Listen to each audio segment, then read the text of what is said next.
Josh Hennig here on 97.3 ESPN. It's a football Friday, a happy hour Friday, whatever Friday you want to call it. Here on 97.3 ESPN FM, the 97.3 ESPN mobile app powered by First Bank of Sea Isle. Boy, we are counting down the days to Christmas. We are counting down the days to the Eagles taking on the Commanders. We got news on that front to get to you, plus a special guest for this holiday edition of Game Night. The Sportsbook Consigliere, Dave Sharapan, is joining me in less than 20 minutes from now. Of course, you've heard him over the years on The Locker Room with Billy Schweim, and now you're hearing him on Game Night tonight on 97.3 ESPN. We'll get Dave's perspective on all the games of importance this weekend. But before we get to that, I always love to get you guys the injury report. I write the article every Friday at 973ESPN.com. And it's not that there are any particular names that are shocking, but there are two names on the injury report, one for each team, that is a bit surprising. For the Eagles, we are going to have 3 straight games of no Britton Covey. And I got to tell you guys, I'm shocked that this guy just can't get on the field. And I'm starting to wonder what is going on with this guy, because, it's very, very unusual. And I've asked multiple people who have covered the NFL about this off the record, okay? I have the luxury of the position I am here at 97.3 ESPN to have talked to and met a lot of people in this business over the years. And the common thread they all have told me is, if you are a person participating in practice an entire week, if you're not available to play on Sunday, there must be something that's not working, not adding up. Britton Covey now has been a full participant at practice for 2 straight weeks, and now he will miss his 3rd straight game. So I hope the neck issue he is dealing with is not more serious than previously thought, but still, I'm definitely a little concerned about what's going on with Britton Covey, because I'm with the person, and I don't think the person left their name on the text board earlier at 609-403-0973. Okay, it was Phil. Phil chimed in earlier about this, and I'm with Phil. I don't want to see Cooper DeJean returning kicks and punts anymore. Not because I don't think he's good at it, but because I think his greatest value is as a defensive player, not as a special teams contributor. And listen, we had 2 different people who cover the Eagles tell us earlier today on the Sports Bash with Mike Gill here on 97.3 ESPN. John McMullen at 3 p.m., Adam Kaplan at 4 p.m. They both said that Anais Williams is not taking reps in either the kick or punt return primary roles at practice. So for whatever reason, this organization seems content with DeJean being the kick and punt returner. So that's the first thing on the injury report that at least stuck out to me. The second name that stood out to me was the Washington Commanders ruled out one player today, Jonathan Allen. This is already a Washington defense that is among the worst in the NFL at rushing yards allowed per game. They are one of the worst teams in the NFL at rushing yards allowed per opponent's rush attempt. There are so many categories that Washington's run game is not good against. And now you take away arguably their best run defender on the defensive line. If Philadelphia does not hand the ball to Saquon at least 22 times this Sunday, I will be shocked. I know there's a lot of props out there about how many rush attempts will Saquon have? How many rush opportunities will he get? And I'm telling you guys right now, over. The answer is over, because to be without Jonathan Allen is a huge part of this game. And one of my keys to the Eagles-Washington is you got to run the ball until Washington proves they can't stop you. One of the problems on Thursday Night Football a month ago when the Eagles played Washington was that Commanders linebacker Frankie Louvu had an amazing game. But he had an amazing game because Philadelphia in the first half of that game got too cute. They tried to get too fancy. They tried to get too elaborate with their sets. Get back to just let Saquon run them into submission, and then off of that, use the play action to manipulate Washington. Because remember, as well, another name to keep an eye on in this game is Marshon Lattimore. Lattimore did not play in the first game. He's playing in this one. But the Eagles have seen Marshon Lattimore this season in New Orleans. Remember week 3? When that New Orleans defense held you down for most of the game, and then it was finally the Goddard screen that broke you out in that game and helped you get a win. Marshon Lattimore had a really good game against Philadelphia in week 3 in New Orleans. This Sunday, he'll be back facing you again. Now, I understand there was no A.J. Brown in that first matchup, but the best way to take a high-level cornerback out of his positioning, out of his rhythm, and put him in a position where he is no longer in position to stop you is to use play action. If you run the ball effectively and then run play action after that, 9 times out of 10, you will have a good day. I think for Philadelphia, the key in this game is going to be Barkley running the ball and then play action to A.J. Brown and Devonta Smith. I know there's probably going to be a part of the Eagles that wants to get the ball to Dotson a little bit. I just hope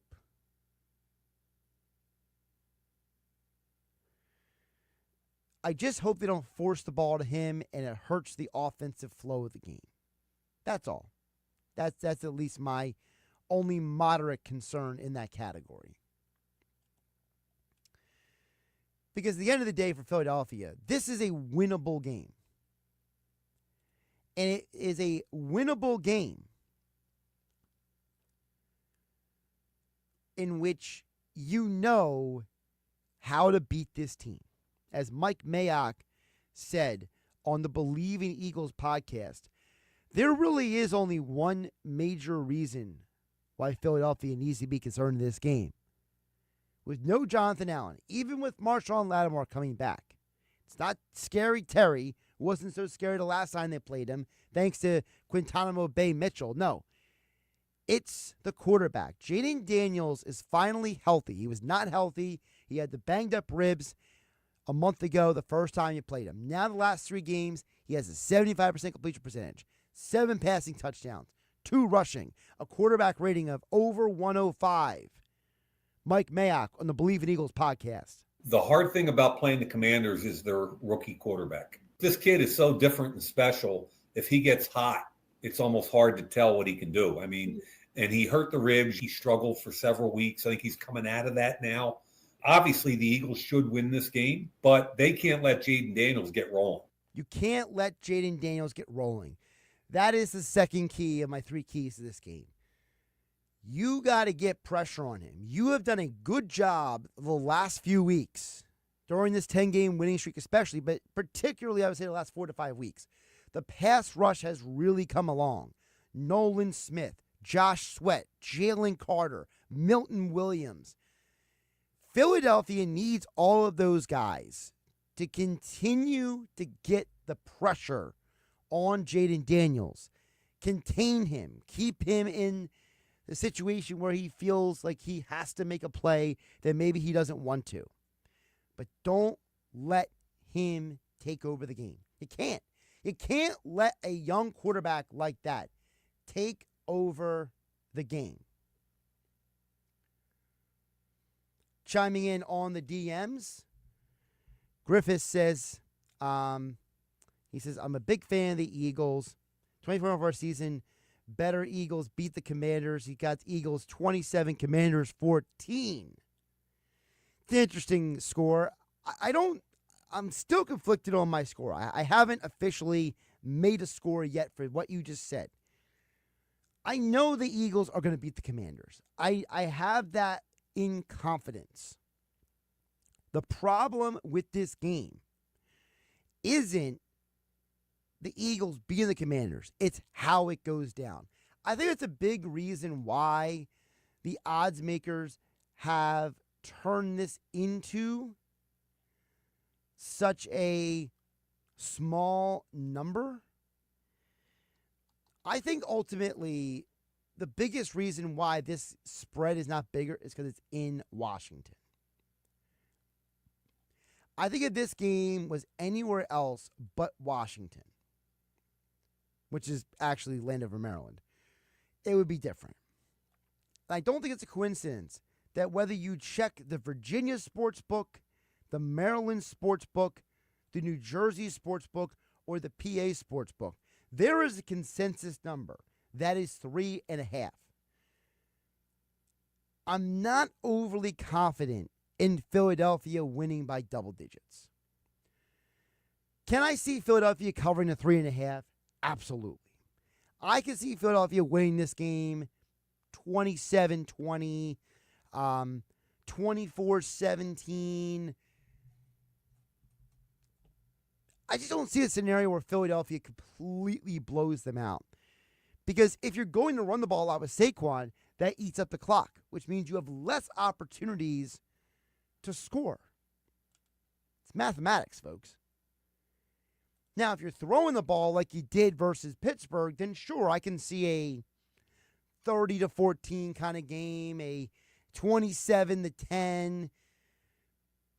I'm just wary of the double-digit number. Because, again, 1, it's a road game. 2, everyone has the same number to all the books. And 3, I tend to look at Philadelphia as a team that's going to get a lead, hit the cruise control, hold Washington down, and get to the finish line because they want to get guys out of there in the fourth quarter. Text board is open, 609-403-0973.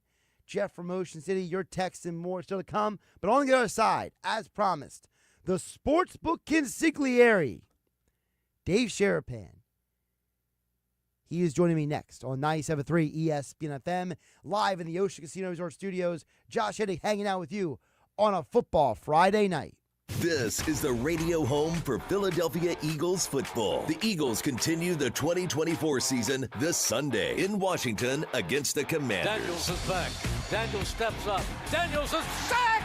Back at the 34 by Nolan Smith. Pre-game coverage starts at noon with Merrill Reese and Mike Quick calling all the action starting at 1 p.m. This is the play-by-play home of the Philadelphia Eagles. 97.3 ESPN, South Jersey's Eagles station. Sub sandwiches? Forget it. Salad? No way. Brand new Kias are less than lunch. Under $5 a day. $5. Now at RK. RK Kia of Vineland. Lease new Kia K4, K5, and Sorrentos. All 3 under $5 a day. Now at RK Kia. Lease new 25 Kia K4, LXS, K5 LXS, even Sorrento LX with third row seating. All 3 under $5 a day. $5. And when everyone is offering 0 for 48 months, we've got it for 60. That's 0% financing for 60 months. Plus, you get RK coverage, no charge. Ding repair, tire repair, wheel repair, windshield repair, and more. No charge. Brand new Kias, under $5 a day. During the Season of New Tradition sales event, RK does it right. RK Kia of Vineland. MyRKKia.com. MyRKKia.com. To qualified buyers plus tax and title. For details, call 856-641-1111 or myrkkia.com.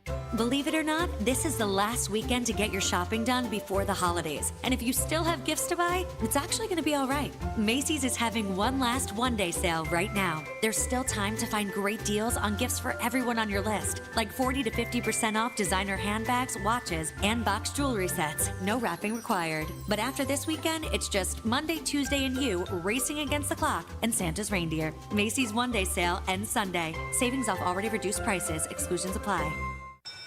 Something good to know from First Bank of Sea Isle City. We have all of today's innovative banking products just like the big banks, but we offer something they can't. A personal community focus. Let's get you started with Bill Pay. You save time when you pay your bills online. It's fast, easy, and convenient. First Bank of Sea Isle City. A community bank that delivers more for you every day. Personal service, today's technology, from the people who truly care. Learn more at firstbankseaisle.com. Member FDIC, Equal Housing Lender. Quiet down, here she comes. Shh. Surprise! Your accountant just emailed to say your quarterly taxes are way higher than you were expecting. At Progressive, we know small business owners don't usually like surprises because they cost you money. But a good surprise that could save you money? Getting discounts with a commercial auto quote from Progressive. Also, your favorite employee is leaving. They're going to pursue their dream of being a veterinarian. Surprise yourself. See if you can save in as little as 7 minutes at ProgressiveCommercial.com. Progressive Casualty Insurance Company and Affiliates. Discounts not available in all states or situations. This is the Town Square, New Jersey Info and Weather Network. Progressive Insurance presents the Sports Flash on 97.3 ESPN. NBA, the Sixers home tonight, taking on the Charlotte Hornets. The two teams met on Monday. Philadelphia winning that contest, getting 40 points from Tyrese Maxey. And they have won 5 of their last 7.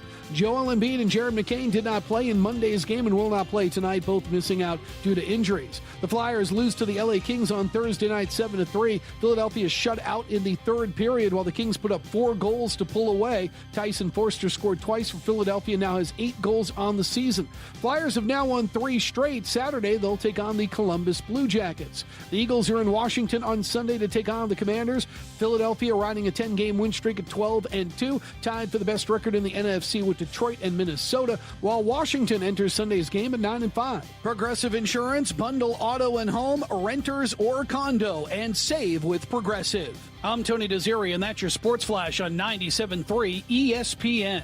This holiday season, Ernest & Son Old Fashioned Meat Market in Brigantine thanks you for making them a part of your family traditions. Whether it's a savory sub tray or a hand-trimmed steak, they're here to make your holidays delicious. Ernest & Son wishes you and yours a happy holidays and a prosperous new year. From the Town Square, New Jersey Info and Weather Network, I'm Chief Meteorologist Dan Zarrow. Here we go. Watch for slippery spots and reduced visibility tonight as temperatures drop and rain changes to snow by around midnight. A heavier snow band is a possibility overnight through tomorrow morning. Low temperature dips to 32. Snow showers wrap up mid-morning tomorrow, up to an inch on the ground. Then partial sunshine, windy and cold. We're in the 20s tomorrow afternoon. High on Sunday, only 28. Get weather 24/7 wherever you are. Download our free mobile app today. Need a gift for your favorite uncle, your work bestie, or that mail carrier who never lets you down? Festive holiday scratch-offs from the New Jersey Lottery make perfect gifts that are easy to give and super fun to get. With a total prize pool of over $42 million, anything can happen in Jersey. The college football playoff has arrived. Indiana at Notre Dame. SMU at Penn State. The stakes get much higher. Clemson at Texas. And Tennessee at Ohio State. The magic continues. Round 1 of the college football playoff. Friday, December 20th and Saturday, December 21st on ESPN Radio. It's College Bowl season on 97.3 ESPN. Your home for the College Football National Championship game. Merry Christmas from all of us at 97.3 ESPN. Ho, ho, ho. South Jersey's home for Eagles football. Josh Hennig here on 97.3 ESPN. We'll check back in the text board in just a bit at 609-403-0973. Your DMs into the 97.3 ESPN mobile app powered by First Bank of Sea Isle. I see text coming in from Jeff in Ocean City as well as Steve in Ventnor. But right now, as promised, joining us, the man, the myth, the legend. It's the Sportsbook Consigliere, Dave Sharapan, on a Football Friday, decked out in Penn State gear. What did you think I was coming in, Josh? What are you wearing, sir? I can't really see. What is this is a shirt for leukemia research. Awesome. That's good. It says believe in the fight. Believe in the fight. Well, perfect expression for also, fighting leukemia. But believe in the fight today for Indiana. Do you believe it? Do you think they got a shot? Oh, I don't believe in Indiana. Come on, man. What? Do I look like Pat McAfee to you? No, but you don't like the 7? Like you don't think they can cover the spread? All right, since we're diving right into this, here's my problem with the game. What? Notre Dame smashed 2 military academies. They embarrassed them. Uh-huh. These are 2 military academies that never have turnovers. But for some reason, Notre Dame got both of them to turn the ball over multiple times. Okay. To me, Indiana has a Fugazi schedule. They have a schedule that got them this bloated record, and the only team they played was Ohio State, and they got smashed by Ohio State. Okay. I think one team is way more prepared for this moment, Notre Dame, and Indiana is just a nice story. Was Northern Illinois a nice story when they went into Notre Dame and won? But see, that was weeks ago. That's like back in September. They learned from it. I hope so, but I think Indiana learned from the Ohio State loss too. Go ahead. I think that I don't know. They got a veteran group of kids, and they got a coach who just, like the kids say, DGAF. He don't care about nothing. I mean, he's on there on College Game Day. Before I come on, I was watching College Game Day a little bit, and he's talking like they're going to go and win. He's talking like they're a 7-point favorite. And that's what you could only hope for and believe. Now, it's something totally different. I mean, I've been out in Vegas 21 years, never seen anything like this. There's 12 teams playing high leverage football for the next few weeks in college football. It's great. It's great for business. It's great for handle. It's great for interest. How do these things usually end for the Cinderella?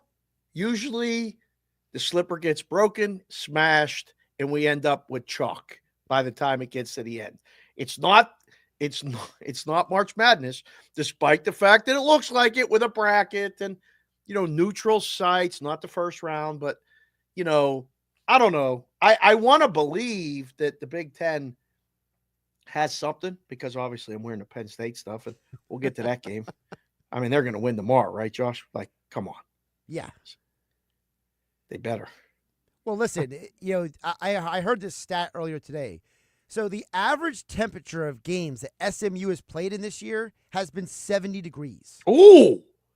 It is not going to be anywhere close to 70 degrees tomorrow in snowy, cold, whiteout Penn State.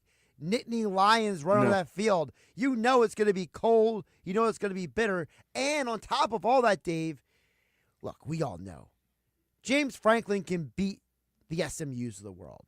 Penn State, their athletes show up for the SMUs of the world. And you got to give them credit. They lost to Oregon in the Big Ten game, but Dave, they were competitive. That was not a blowout game. It wasn't like Oregon won 50-10 or something. Penn State has the athletes. So to me, a game like tomorrow, which will be heard here on 97.3 ESPN, coverage begins at 12 p.m., Penn State versus SMU. I mean, if Penn State doesn't win by 10 points or more, I'll be shocked.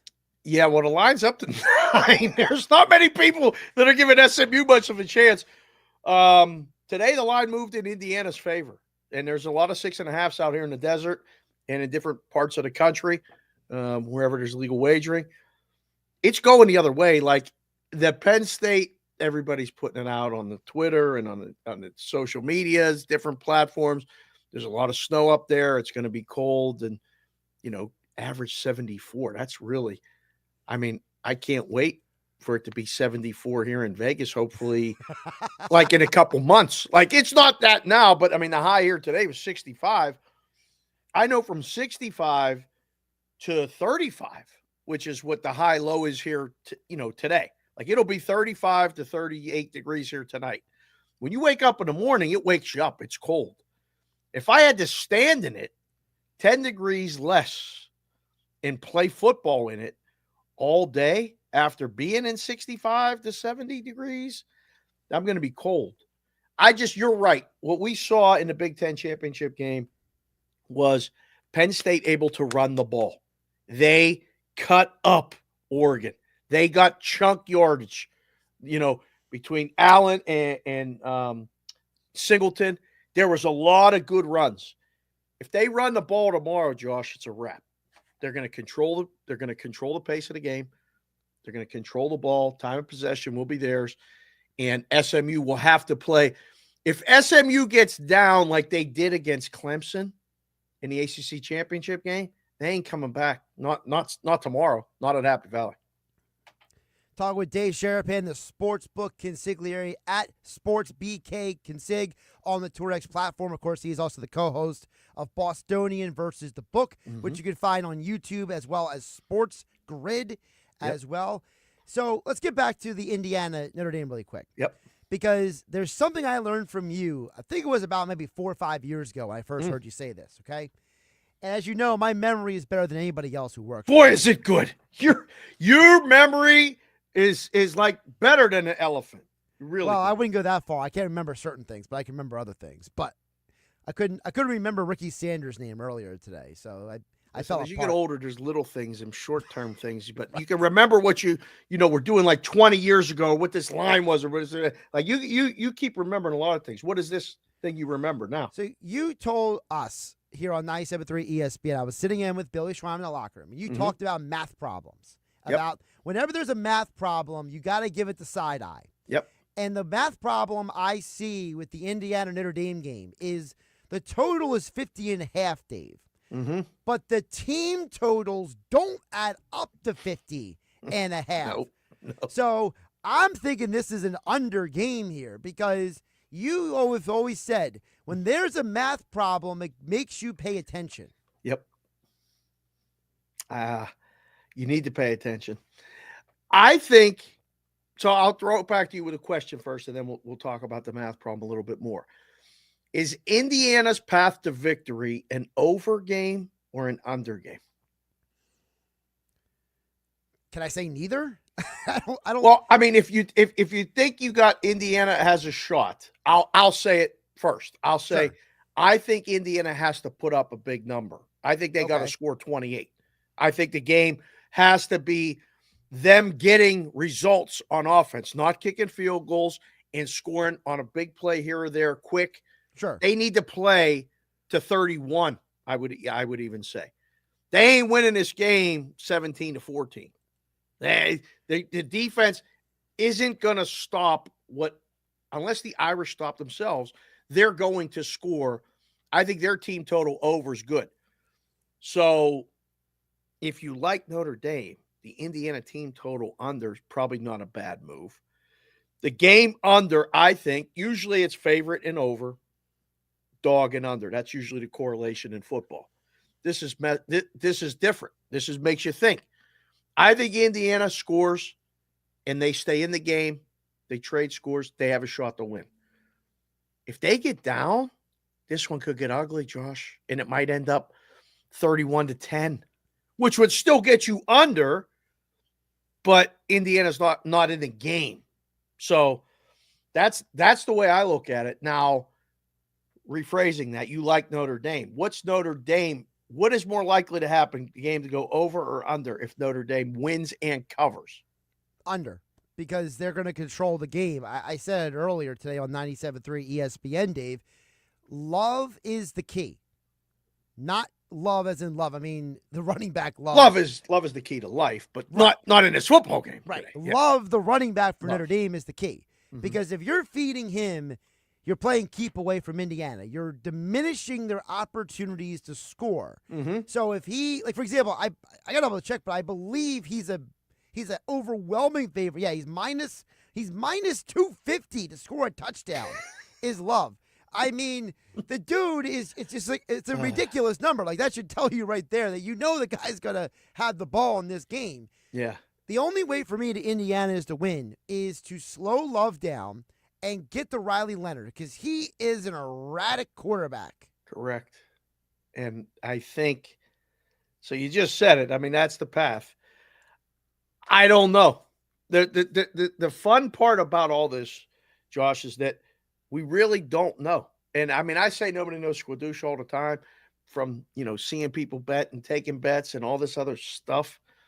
But this is a level playing field between bettor and book and odds maker. This is a couple guys' opinion in a risk room somewhere, whether it's, down south in the Caribbean or, in New Jersey there or in Vegas out here. This is one of those ones where, me, you, and Billy get together and say, what do you think this game should be? And Billy says Notre Dame minus 14. And you and I laugh and go, Billy, you can't use 14. That's too many. We're going to get all Indiana money, but you'll go 10 or 9.5. And I'll go, guys, that's a little high. I think it should be 7, and a half, something like that. And we find our way to a number. That's where we're at right now. This isn't the dog, though, that everybody likes. You know what the dog of the week is, right, with the college? The dog of the week. The most popular side that's getting a plus in the college football playoff of these 4 games. So I would guess the dog of the week is Clemson? No, Josh. I'm just thinking it's a big number. So yeah, well, you would think so because you're a dog player and you can see different things. That would be actually the least selected dog by people in the space and the content. It's that's Tennessee. The reason why you got to bet it now, because no one else is picking it. That's for sure. That number's going up. I mean, right now that number is there's books that are touching 13 to try to find the Clemson. I got 12.5 in front of me. So okay, that's a good number. That's about the market number. Half minus 13s, half 12.5s. The Tennessee Volunteers. The SEC people are still really, upset about things and still trying to figure out how they didn't get all these teams in, and the Big Ten did. The guy in charge of the committee is a Michigan guy. Like they got people in. This happens. Tennessee going to Ohio State +7 right now. It's painted. There's no more 7.5s. It's not the public moving the money. We'll find out more tomorrow morning when we get the final confirmation with the weather. But in your opinion, can Tennessee go to the shoe and win the game? The only way they're going there is if it stays a low-scoring game, because Ohio State's got a good defense, but their offense is boom or bust to me. Yeah. Do you like the total at all in this one? I mean, this is low. This is the lowest total of all the totals. Yeah, when the total gets this it's low, in the 40s, 46. When the total gets this low, it makes me nervous, because now I'm starting to wonder, what does the book know that I don't? Oh, because you think it should be higher? See, I was coming into the week thinking this was going to be like a 49.5. Okay. And then they put it down, you said, to 46. I'm seeing 47 a couple places, but I've mostly seen 46.5. Yeah. Like, for you to get 46.5, you're talking about a 28-14 game. Like you're talking about either one team is good, one team is not, or you're talking about like a 2017. And yeah, I've just seen too many times where Ohio State is like everyone's worst enemy when it comes to the odds makers. Right. And I don't know, a lot of people can't get out of their minds, or their memories. Ohio State's last game, they were a 20-point favorite at home. In the game against Michigan at home, with an opportunity to win it and be in a different spot, probably in Penn State spot, with a home game and another home game against the bye teams. Listen, the path for Penn State looks pretty good. This is a pretty nice setup. This is a hard game for Ohio State. I think Tennessee's going to give them a run. When you see 7 and 47, that's the odds maker telling you it's 27-20. That's where we're at. It's just kind of sitting right there. The number's on 7. It ain't moving. This game is going to have the biggest handle of all the games because of the time slot, 5 o'clock Pacific, 8 o'clock Eastern. The build-up. It's going to be a beast, Josh. But, I mean, as a Penn State guy, you see I'm wearing all my Penn State stuff. I broke out the jersey. It's 10 years old, and it still fits. Whose jersey is that anyway? Number 45. My brother bought it for me 9 years ago when I turned 45. Okay. I never had a Penn State football jersey in my life. And he said, for your 45th birthday, I got you number 45. So I break it out for special occasions. A playoff is a special occasion. So hopefully being on your show is a special occasion. We're wearing it. We're going to get this win. And then I'll meet you in Arizona. You can bring Billy. I mean, obviously you're the brains of the operation. But if you want to come down there, we'll go to the game on the 31st. We'll bring in the new year together down there after Penn State wins. And I think that's a trip. I mean, you can run it by your guys at 97.3 and see if they can send you out. Yeah, I'll have my people call your people. Please.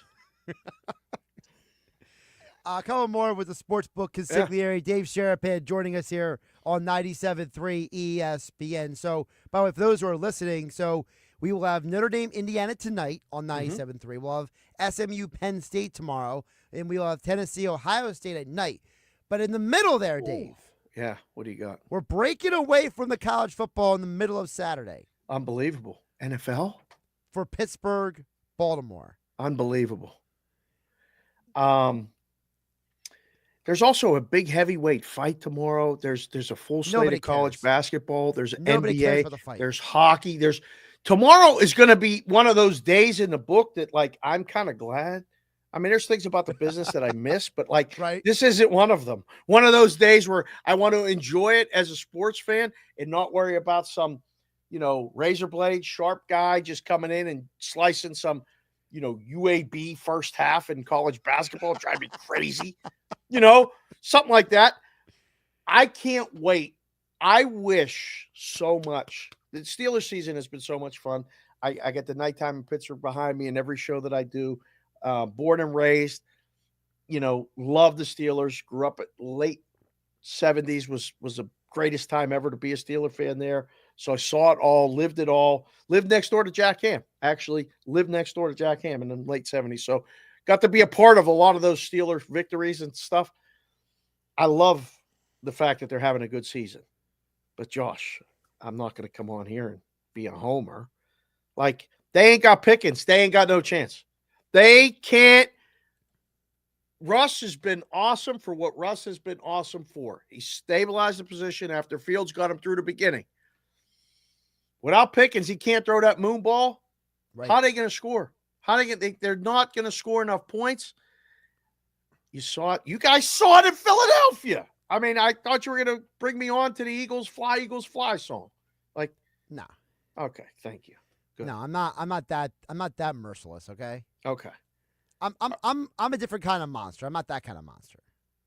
Are you booking flights to New Orleans there? Like, what's going on with the Eagles? Like, is this for real? I mean, you're one of the realists. Like, you keep things very real. You look at the numbers, you don't get biased by all that stuff. But, like, are you a believer? I'm a believer for one specific reason. The defense. It is good. Because you could argue that this defense is better than the 2022 defense. Ooh. I know 2022's got the sack record. Okay, I know that. All right. But sacks are not everything. All right. Guantanamo Bay Mitchell, as we're calling him down here. Okay. Oh, okay. He's got a nickname. The dude has no interceptions, Dave. But every receiver goes up against him does nothing. It's like Revis Island 2.0 in some ways.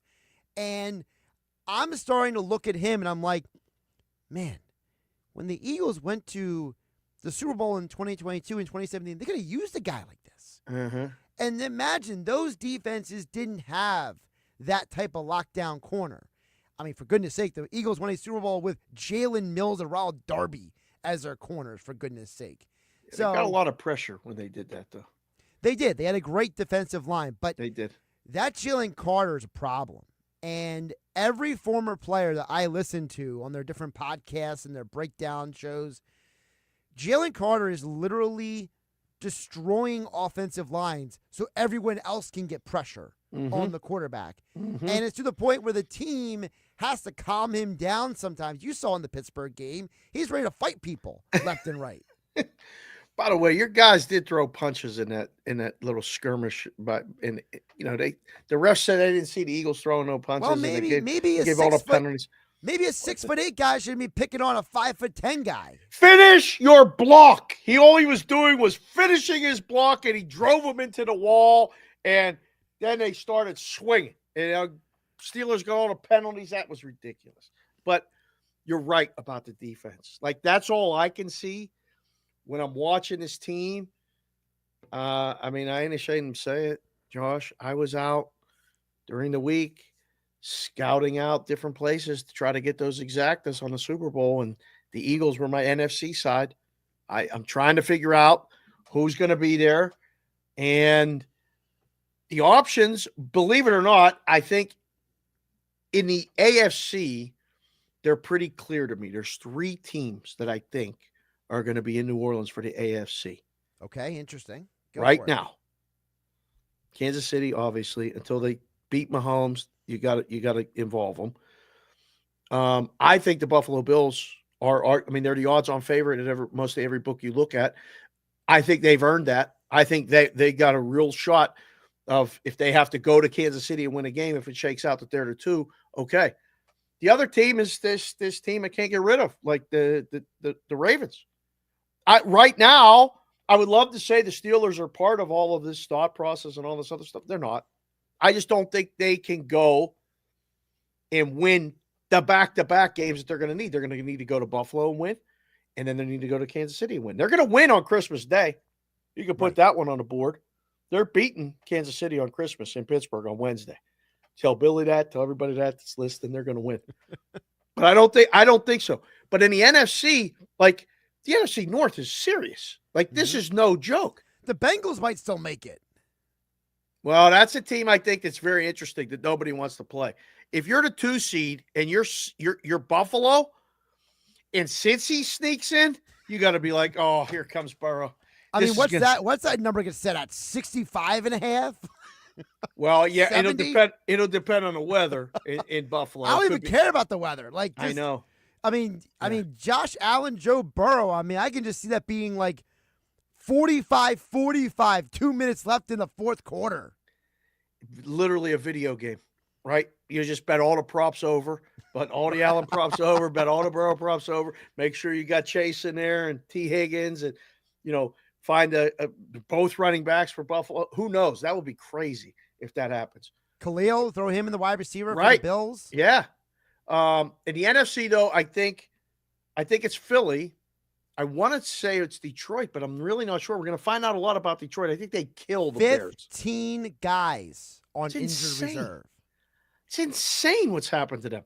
Part of the fun of watching the Eagles has been the fact that they've stayed relatively healthy. So I still have them. Right now, I have them better than everybody in the NFC. You want to put Detroit there, but I'm not sure. They're so beat up, and if they don't have home, if they have to go outside once in January, it could be big trouble. Who going outside is more trouble, in your opinion? The Vikings or the Lions? Oh, for me, it's the Lions. Okay. For me, it's the Lions. Just because, their offense is built to go outside. They would they could take the roof off the dome. The way they run the ball and the way they, smash mouth, play defense, everything, but they are legit beat up. Montgomery, though, he's injured. That's what I mean. They are so hurt. I gotta say this because you'll appreciate this because you understand the nuance of some of these conversations. Somewhere the people who are debuting the Sonic 3 movie are upset because Sonic and Knuckles was the nickname of Gibbs in Montgomery all year, and now Knuckles is injured. He's done for the year, Montgomery. So it's like I'm sure somebody marketing-wise is disappointed right now. Yeah, I love the marketing meetings, Josh.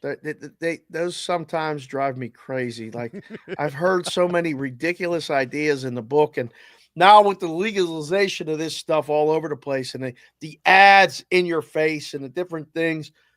Yeah, I got no sympathy for the marketing meetings. I really don't. Just give me the number, tell me what you like, and we go from there. Green Bay, monster favorite Monday against the Saints. Getting better every week. Legit shot to get to New Orleans. Minnesota, legit shot to get to New Orleans. And the Eagles. Those are my three because I think Minnesota can beat Tampa. Or if everybody keeps saying Tampa's the team to play or, in these futures. Tampa's not going wherever they got to go. Like, they're not coming to Philly and winning. I don't think so. But Minnesota could win the first game. Green Bay can win the first game, and Philly's got to bye. So if I get three teams that are going to be out of the four before they play, I'm sitting in a pretty good spot. So that's who I like in the NFC.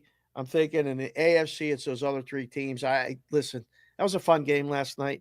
The Chargers and the Broncos. It was fun. Those teams aren't winning 3 games in the playoffs. No, but both LA teams could scare somebody in the first round.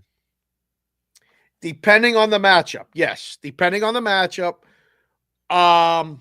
So you giving it to the Rams? I mean, the NFC West is pretty much a wrap in your opinion. The Seahawks are done. That's it. I don't know if it's a wrap. I mean, I think either the Rams or the Seahawks win it.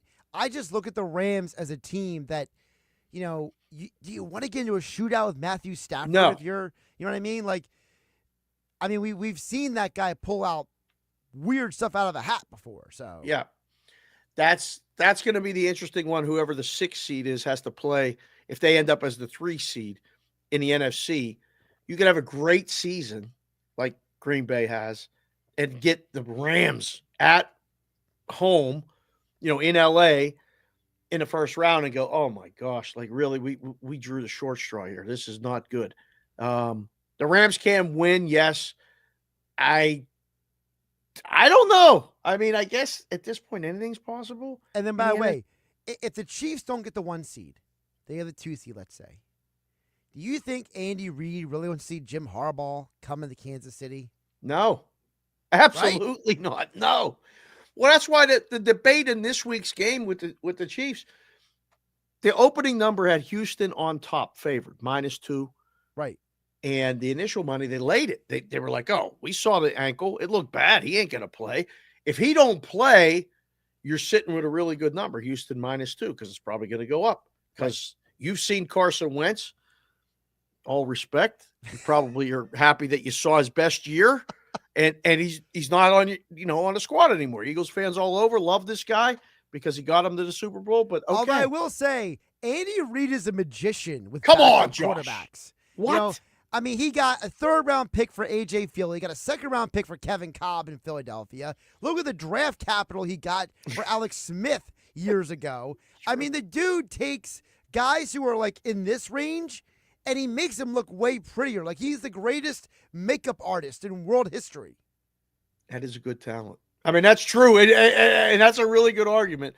But can he make them good in 5 days? So I don't think bettors didn't think so because they were like, oh, this guy's going to play. They play on Saturday. They only got 5 days, Monday through Friday of practice. And then, boom, the line started to drop. And the buzz around town was like, he's playing. And I said, man, I knew it.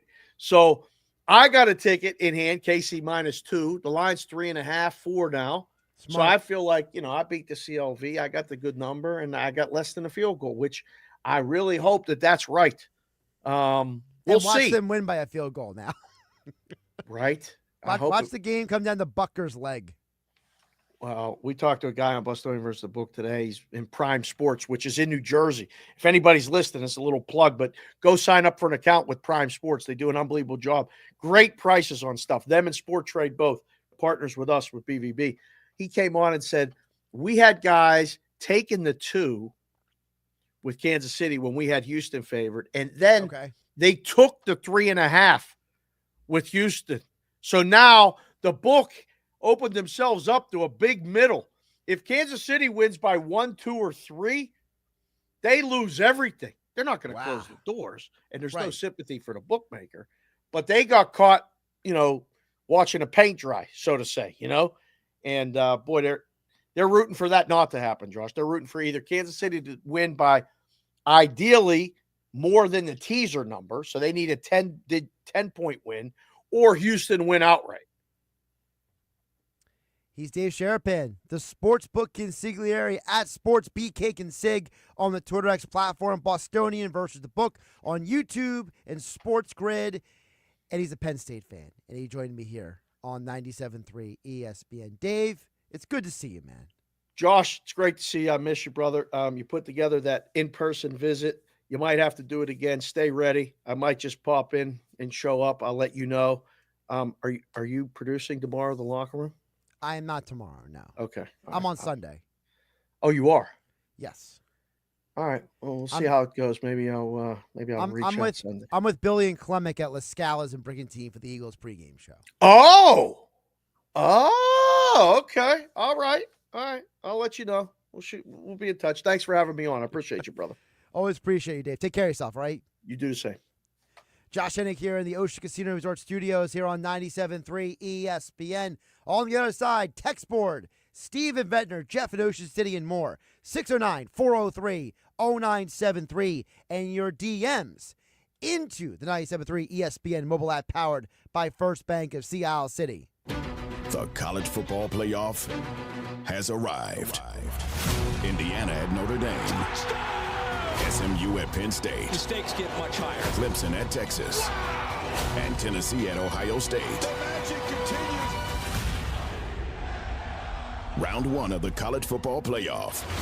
Coverage begins tonight at 7:30 Eastern. It's college bowl season on 97.3 ESPN.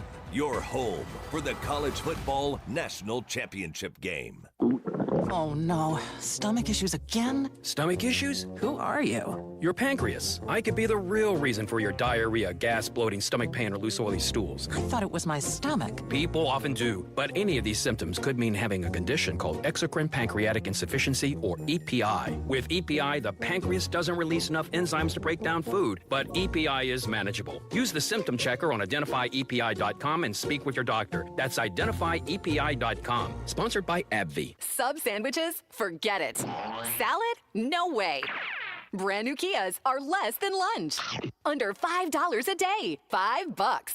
Now at RK. RK Kia of Vineland. Lease new Kia K4, K5, and Sorrentos. All 3 under $5 a day. Now at RK Kia. Lease new 25 Kia K4, LXS, K5 LXS, even Sorrento LX with 3rd row seating. All 3 under $5 a day. $5. And when everyone is offering 0 for 48 months, we've got it for 60. That's 0% financing for 60 months.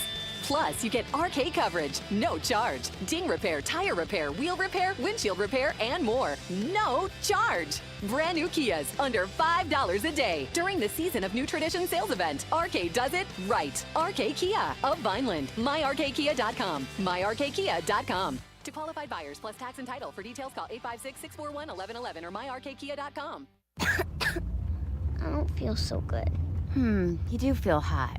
Dayquil Kids will take care of that fever. What about my cough? Dayquil Kids has that covered. Will it make my throat feel better? Yes, that too. But will it taste good? Yep, Dayquil Kids comes in your favorite flavor. Purple? Well, yes, it's grape. Try new Dayquil Kids Plus Fever, the daytime coughing, aching, sore throat fever just for kids medicine. Safe for kids 6+. Use as directed. Is reviewing life insurance on your to-do list? Now's the perfect time to add it. A friend recently told me that securing life insurance sooner rather than later can help you lock in lower rates for years to come. So I bumped this up on my list and got it done. I called SelectQuote and couldn't believe how easy and affordable life insurance is. I'm 40 and got a $500,000 policy for $16 $7 a month. My husband's also 40, and his $500,000 policy was only $18 a month. Plus, with SelectQuote same-day coverage, there was no medical exam required, and we were covered by the time we hung up. Knowing I have this checked off my list feels amazing, but the peace of mind knowing my family is protected feels even better. Call SelectQuote at 1-800-670-5151. That's 1-800-670-5151. Or go to SelectQuote.com to get your free quote today. 1-800-670-5151. Details on example rate at SelectQuote.com. Voted the #1 sub shop in South Jersey year after year, Chico & Sons on Tilton Road in Northfield is a must-have. The food is so good it became the go-to place for cast members of The Sopranos to stop in when they were in Atlantic County. Whether you were just watching the game or having friends and family over for a holiday gathering, Chico's & Sons Catering has you covered. Open daily from 10 to 8 for dine-in, pickup, or delivery. Visit ChicoandSons.com today to order online. That's ChicoandSons.com. This is Game Night with Josh Hennig on 97.3 ESPN and the 97.3 ESPN free mobile app. All right, before we get out of here, Joel Embiid is starting tonight for the 76ers. A little surprising, but the Phantom of the Opera, Joel Embiid with a mask on his face is back on the basketball court. You can hear that game on our sister station, Rock 104.1. Tonight we have Notre Dame versus Indiana. I'll get you some picks before we get out of here. But again, my keys to the Eagles game: Saquon Barkley, run the ball, get play action. Number 2, contain Jaden Daniels. Steve Evender chimes in. Says Washington always plays the Eagles tough. I got it to be a 27-20 Eagles victory, which means Steve still has them covering the 3.5. Jeff from Ocean City says, yes, I remember the Eagles game. I was in the Superdome for week 3. I remember how that game went. That's from Jeff in Ocean City. Yeah, and that's why I say I don't think Lattimore is shutting down Devonta Smith or A.J. Brown in the sense of like he's the greatest corner in the world, but I do think it's going to be way more challenging for Philadelphia. So that's why I think this game, I'm leaning to this game being like a 24-17, a 27-21 kind of game. I think Philly covers the 3.5. I just don't think it's going to be a blowout game. I think Steven Ventnor's right. I think it's going to be a bit of a slug, a bit of a rock fight early on. Philadelphia always has trouble scoring in the first quarter of games usually. So that's kind of how I feel about that. All right. So I do have a couple picks for you guys. First of all, my Stone Cold Lock of the Century. Or the week. I got to tell you guys, I like Penn State to cover the number. Listen, it's not Ohio State. It's not Michigan. James Franklin and Penn State are great in those situations. SMU, as I mentioned earlier, their average temperature in games they've played is around 70 degrees. This is going to be freezing cold. They're not going to know what to do. You don't think that Penn State crowd is going to be insane tomorrow? When you listen to the game right here on 97.3 ESPN, they're going to cover the 8. That's going to be a 10-point or more game. Penn State's probably going to win that game, 30-14, 35-17. That's why Penn State to cover is my Stone Cold Lock of the Century. Or the week. I also like the under in the Ravens-Steelers game. So there, you got 3 picks right before we get out of here at the end of the show. As I mentioned to Dave Sharapan, thanks to him for joining us for a Football Friday conversation on 97.3 ESPN. I will be with Billy Schwein, Dave Klemick, in the locker room this Sunday at La Scala's Beach House in Brigantine for our Eagles pregame show at 10 a.m.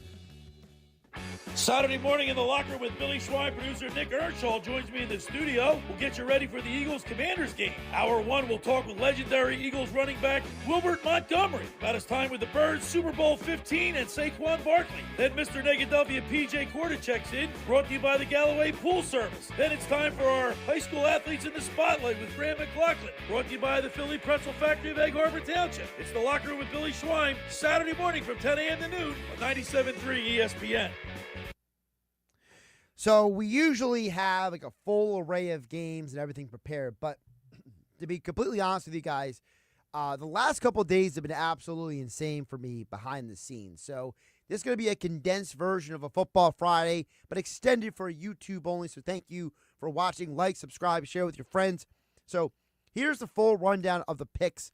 I gave you, first of all, the Stone Cold Lock of the Century. On the way. And it's not just because Sharapan showed up decked out in Penn State gear. I genuinely believe that SMU is in for a wake-up call. SMU had the weakest strength of schedule of any team in the college football playoff. Clemson was literally the best team that they basically played all year. Also, think about this. Clemson was one of their 2 losses this year. And SMU, for having 11 wins, only 8 of those wins were ATS. So you're telling me that a team that lost to Clemson in their conference championship game and then lost a rock fight to BYU back in September, and in between those games, here's their wins. Cal. Well, Cal's not a great team. Virginia, not a great team. Struggled to beat BC. Couldn't cover the big spread. Struggled early against Pitt, but then pulled away at the end. Barely beat Duke. They beat a bad Stanford team. They escaped Louisville with a win. They beat a bad Florida State team. And TCU is the most mediocre team in college football, and they allowed them to score 42 points. Penn State's another level of talent. Penn State is another level of just overall success. And as me and Sharapan talked about, that Big Ten championship game showed you that Penn State, they're not a bad football team. They are a very, very competitive football team. And realistically, when you go through their schedule this year, you know what you find on their schedule? Again, this is a home game for Penn State. Home game. And you go through their entire schedule, and you realize that they pretty much won every home game this year aside from the Ohio State game. They dominated Maryland. They dominated Washington. They didn't cover the number against UCLA, but I told you guys here on 97.3 ESPN that was a fishy number. Favoring Penn State by 30 in that game was stupid anyway. But they still beat them by double digits. UCLA had no offense in that game. Their defense played great against Illinois. They crushed Kent State. Yeah, there was a close game against Bowling Green, but you saw as the season went on, Bowling Green is actually an underrated team in the MAC. So, Penn State at home, I love it. I love that kind of situation. So that's why that's my Stone Cold lead pipe lock. The other games, I told Sharapan tonight, you heard me here on 97.3 ESPN. Let's get it. Another one. Another one. Another one.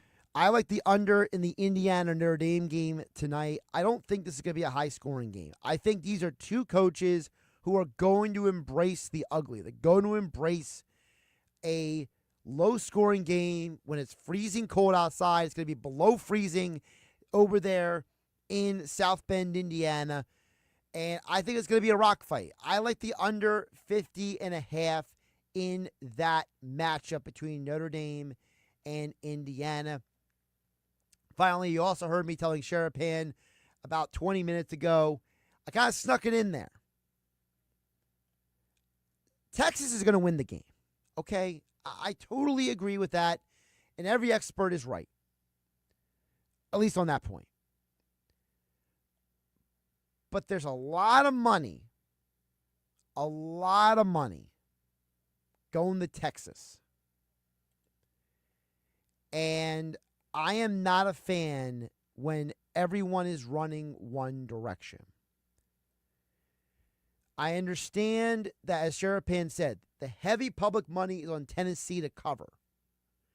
So I'm not touching that game, because that game is being influenced by odds makers now. So that's why I do like Clemson to cover the 12.5. Texas probably wins the game like 30-20, 35-24. I mean, maybe it's even 30-21. I don't know. I just don't think they're going to blow Clemson out altogether. Because, one, I think Dabo's a very good coach, and he's going to be well prepared for this game. And number two, the time of day. See, the biggest negatives against schools like SMU, at Penn State, Indiana versus Notre Dame is the time of day. You want to be in the middle of the day if you're a college football team. Like, look at Florida today. They are dominating Tulane 33-6. And part of that is because the game started at 3:30 in the afternoon. It's a perfect time for Florida, which is, by the way, this game is being played in Clearwater, Florida. It's a perfect opportunity for them to just be like, hey, normal game time. We can get a little sleep in the morning, get ourselves going, and get ready for the game. Anytime a game is really late or really early, it's not a good deal for underdogs. So that's why in this game, Florida is stomping Tulane, who's trying to score a touchdown at the end of this game. And is that touchdown? They're going to give that to him? Yep, that's touchdown. But still, I mean, they're still going to win 33-9. 33-10. Florida's covering the spread so easily, it's ridiculous. I feel like an idiot that I didn't pick this game on the radio. But I digress. Anytime you have an underdog, you want that time of day that's convenient for you. Clemson spent a lot of this college football season playing either 12 o'clock or 3:30 games. 4 o'clock's easy. You want to be later in the day. Get your guys some extra sleep. Let them have breakfast. Let them ramp it up. Because then if it's too late, then the guys might have an adrenaline dump. If it's too early, guys might be a little sleepy in the head and might be a slow start for them. So yeah, Clemson 12.5. So those are the college football plays. I don't like any of the numbers with Tennessee, Ohio State. You've heard me told Sharapan, he agreed with me. Math problems, right? When the odds makers are getting a ton of money on one side, you just stay away from it. You don't play it. You don't worry about it. Okay? So that's college football for you. NFL, I mentioned it on the radio. Give me the under in the Steelers-Ravens game. You heard Sharapan mention no Pickens means the Steelers' offense will struggle. Baltimore's defense, boy, that Baltimore defense was not good early in the year. They have gotten a lot better. Here's the last 4 games for Baltimore's defense. They have allowed 18 points, 23 points, 19 points, 14 points. And the 19 and the 18 were in games they lost. You could argue Baltimore's problem is more of the consistency of their offense than it is the talent on their defense. And the last team that scored a ton of points in them was the Bengals, who arguably have one of the best offenses in all of football. And the only team that slowed down the Bengals this year was the Eagles. So I think that Pittsburgh's defense is going to be ready for Baltimore. They are going to make Lamar Jackson frustrated. So that's why, for me, I do love the under in the Steelers-Ravens game. The number is currently at 44.5, so we're going to ride with that number for the picks. You heard Sharapan talk about the Chiefs game. Look, I think the Chiefs are going to find a way to win, but it's going to be at the detriment of their team because, as Sharapan said, they're probably going to lose the game on Wednesday. Basically, I told you guys this before the year. Whoever wins the games on Saturday is going to lose the games on Wednesday. So, like, for example, low-scoring game against the Steelers and the Ravens, but if the Steelers lose and the Chiefs win, Steelers will beat the Chiefs and vice versa for the other teams. So that's kind of how I'm looking at that game. All right, couple more picks for you here on the Football Friday. Thank you for watching my YouTube channel. Like, subscribe, share with your friends. We are hitting at 62.7% of the picks this year. So now you want to get nuts? Come on, let's get nuts. I have no idea why the Browns are starting Dorian Thompson-Robinson, except for they hate having fun in Cleveland, apparently. I think the Haslams are some of the worst owners of football. Maybe Woody Johnson is the worst owner, but I think Jimmy and his wife, I forget her name off the top of my head, but Jimmy Haslam's not a good football owner. They are not building a good football culture there. It doesn't matter that Jameis Winston has not been great this year. What matters is that he made you have a reason to want to watch the game. He was fun. He was interesting. DTR is not. So, give me the Bengals to cover the 8.5. I think the Bengals are going to blast Cleveland. If this was Jameis, I would even be like, oh, take the over. There's going to be a ton of points scored in this game. But Dorian Thompson-Robinson, do we really think that he is going to make a difference in this game? And by the way, the odds makers are telling you that the Browns are not going to score a lot of points in this game. Not just because the over-under is 17.5 for the Browns, which I wouldn't touch the number only because of the fact I can see a backdoor cover in this game because the Bengals defense is that poor. But look at the line movement. Okay, the line movement is where it gets a little crazy. When they announced that DTR was going to be the starter, the number jumped. It was not 8.5 all week, folks.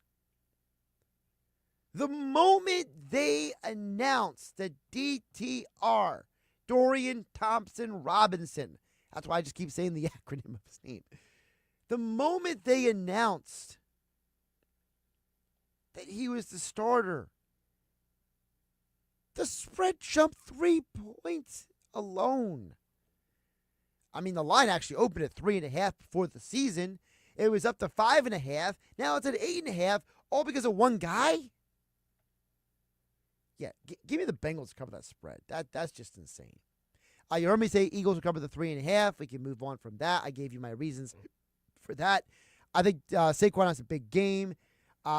What is the prop bet for Saquon, by the way? I am curious because the only thing I've seen half the day is people keep telling me he's going to get more than 19.5 carries. And I'm just like, I don't really care about that.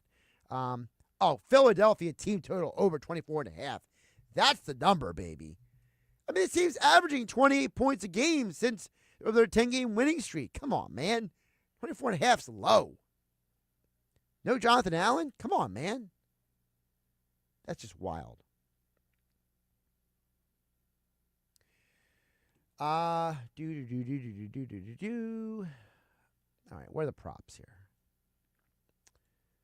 I want to see what the Saquon rushing number is.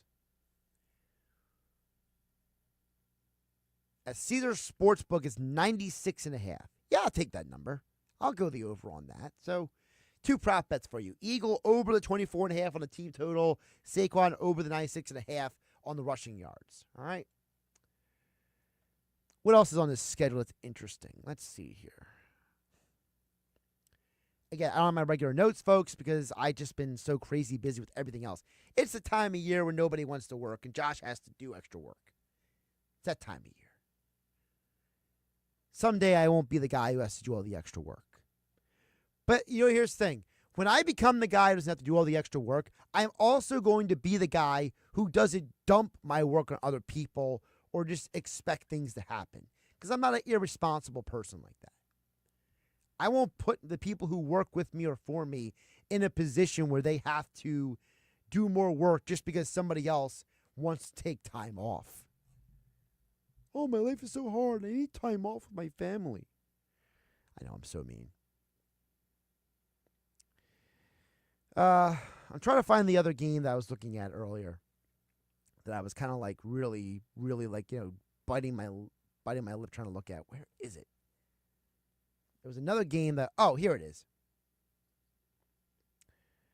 So the Vikings-Seahawks game is absolutely fascinating to me because the winner of this game is probably going to put themselves in a position to be the most ready for the postseason. And the team that loses is going to be in the position where they're probably going to be least ready for the postseason. This game's over-under is 42.5.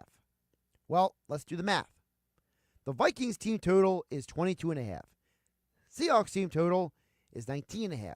You add it together, that's 42. So that's right at the number.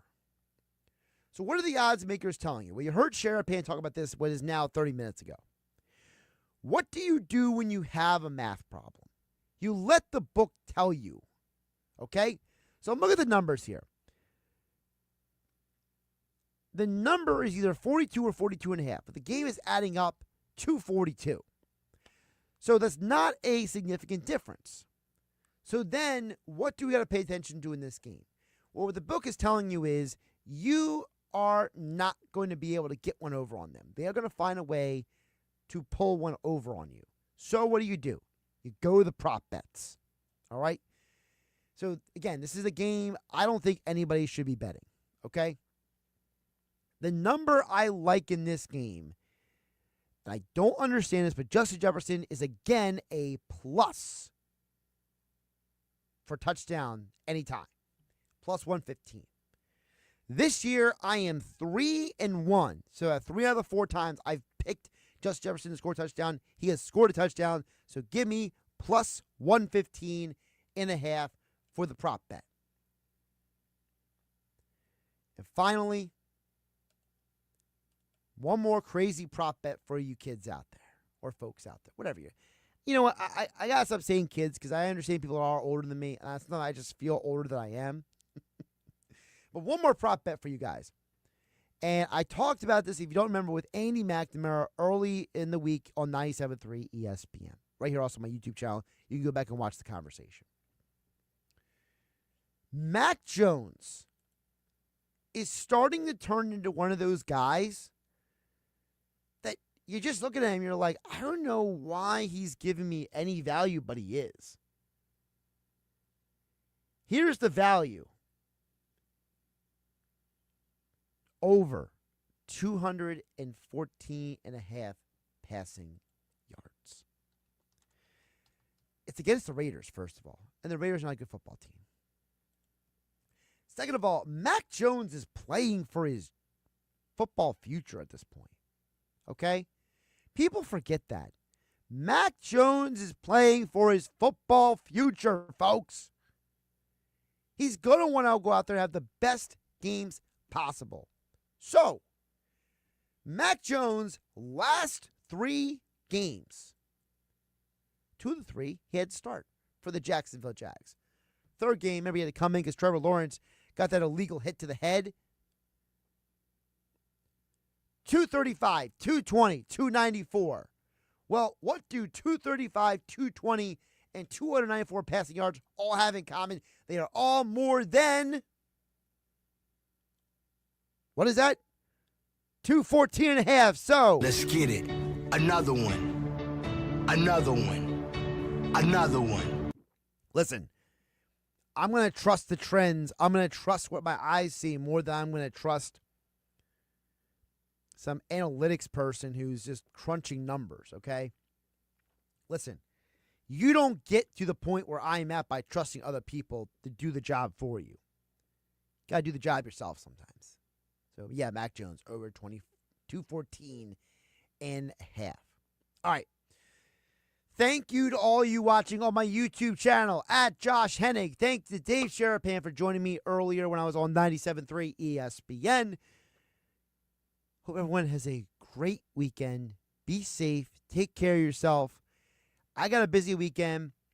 I got a bunch of stuff to do tomorrow. Got games on. Billy Schweim in the locker room Sunday morning at La Scala's and Brigantine. And then we're counting down the days of Christmas. So thank all of you for watching. Like, subscribe, share with your friends. We can build this thing, folks. We can grow this thing out. I really appreciate all of you who tune in every Football Friday. Hear my picks, take them, win or lose. I appreciate you guys listening to me, trusting me with your time. And I just want to let you know the holiday spirit. You know, I hope all of you have a great Christmas holiday. If I don't talk to you until Monday, if you're watching now, you don't get catching the tune in. But I will be live Monday, normal time, 6 p.m. Eastern on 97.3 ESPN. I'll be filling in for Mike Gill on Christmas Eve from 2 to 6 p.m. So 2 days I'll be on next week before Christmas. 2 different time slots. All over the place. I'm 10 to noon on Sunday. I'm 6 p.m. on Monday. And I'm at 2 to 6 on Tuesday. I'm just like, whoa, like a yo-yo all over the place. Take care, everybody. Have a good one. I'll catch you later.